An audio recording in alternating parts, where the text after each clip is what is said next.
പിണറായി വിജയനും എം.വി. ഗോവിന്ദനും ഇന്ന് ആഘോഷ തിമിർപ്പിന്റെ ദിവസമാണ്. പടക്കം പൊട്ടിച്ച് ആഘോഷിക്കാം സഖാക്കൾക്കും.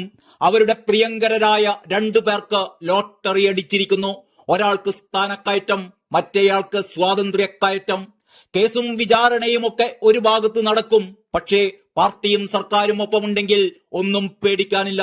പോലീസ് മാത്രമല്ല, കോടതിയും പിണറായി രാജാവിന്റെ ആജ്ഞാനുവർത്തിയായി മാറിയോ എന്ന് ആരെങ്കിലും ചിന്തിച്ചാൽ അവരെ കുറ്റം പറയാനാവില്ല.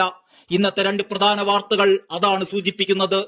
ആദ്യത്തേത് വിവാദ ADGP MR അജിത് കുമാറിന്റെ DGP ആയുള്ള സ്ഥാനക്കയറ്റത്തിൽ സർക്കാരിന്റെ പച്ചക്കൊടി എന്നതാണ്. സ്ക്രീനിംഗ് കമ്മിറ്റി ശുപാർശ മന്ത്രിസഭ അംഗീകരിച്ചു. ഗുരുതര ആരോപണത്തിൽ അജിത് കുമാർ അന്വേഷണം നേരിടുന്നതിനിടെയാണ് ഈ തീരുമാനം. ജൂലൈ 1 ഒഴിവ് വരുന്ന മുറയ്ക്ക് DGP ആയി സ്ഥാനക്കയറ്റം ലഭിക്കും. ചീഫ് സെക്രട്ടറിയുടെ അധ്യക്ഷതയിലുള്ള കമ്മിറ്റിയാണ് അജിത് കുമാർ അടക്കമുള്ളവരുടെ സ്ഥാനക്കയറ്റം ശുപാർശ ചെയ്തത്. DGP റാങ്കിലേക്ക് സ്ഥാനക്കയറ്റത്തിനായിരുന്നു ശുപാർശ. അന്വേഷണം നേരിടുന്നത് സ്ഥാനക്കയറ്റത്തിന് തടസ്സമല്ല എന്നായിരുന്നു ശുപാർശ. സുരേഷ് രാജ് പുരോഹിത്, MR അജിത് കുമാർ എന്നിവരുടെ സ്ഥാനക്കയറ്റ ശുപാർശയാണ് ക്യാബിനറ്റ് അംഗീകരിച്ചത്. അതേസമയം MR അജിത് കുമാറിന് DGP റാങ്കിലേക്ക് സ്ഥാനക്കയറ്റം നൽകാനുള്ള ശുപാർശ തിടുക്കപ്പെട്ടിട്ടുള്ളതല്ല എന്ന് മന്ത്രി P രാജീവ് വ്യക്തമാക്കി. മാനദണ്ഡങ്ങൾ പരിശോധിച്ച് മാത്രമാണ് സ്ഥാനക്കയറ്റം. സംവിധാനങ്ങൾക്കുള്ളിൽ നിന്നുകൊണ്ടാണ് പ്രവർത്തനമെന്നും അദ്ദേഹം വ്യക്തമാക്കി. P രാജീവ് പറഞ്ഞ സ്ഥിതിക്ക് ഇതൊക്കെ വെള്ളം തൊടാതെ നാം വിഴുങ്ങിക്കൊള്ളണം. ശ്വാസം മുട്ടി ചത്താൽ പാർട്ടി ഉത്തരവാദിയല്ല. ആവശ്യത്തിന് വെള്ളം കുടിച്ചു വേണം ന്യായീകരണ കാപ്സ്യൂളുകൾ വിഴുങ്ങാൻ. ഇനി നമുക്ക് ദിവ്യ ചേച്ചിയിലേക്ക് വരാം. കണ്ണൂരിലെ ADM ആയിരുന്ന നവീൻ ബാബുവിനെ അപമാനിച്ചും ഭീഷണിപ്പെടുത്തിയും മരണത്തിലേക്ക് തള്ളിവിട്ട കണ്ണൂർ മുൻ ജില്ലാ പഞ്ചായത്ത് പ്രസിഡന്റ് PP ദിവ്യക്ക് ജാമ്യ വ്യവസ്ഥകളിൽ ഇളവ് എന്നതാണ് മറ്റൊരു പുതിയ വാർത്ത.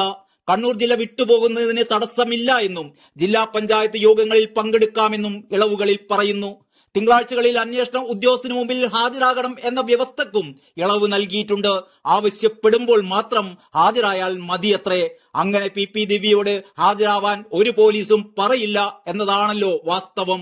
തലശ്ശേരി സെഷൻസ് കോടതിയിൽ നൽകിയ അപേക്ഷയിലാണ് ഈ ഉത്തരവ് പുറത്തു വന്നിരിക്കുന്നത്. കണ്ണൂർ ADM നവീൻ ബാബുവിന്റെ മരണവുമായി ബന്ധപ്പെട്ട കേസിൽ പ്രതി ചേർക്കപ്പെട്ട PP ദിവ്യക്ക് ജാമ്യം ലഭിച്ചിരുന്നു.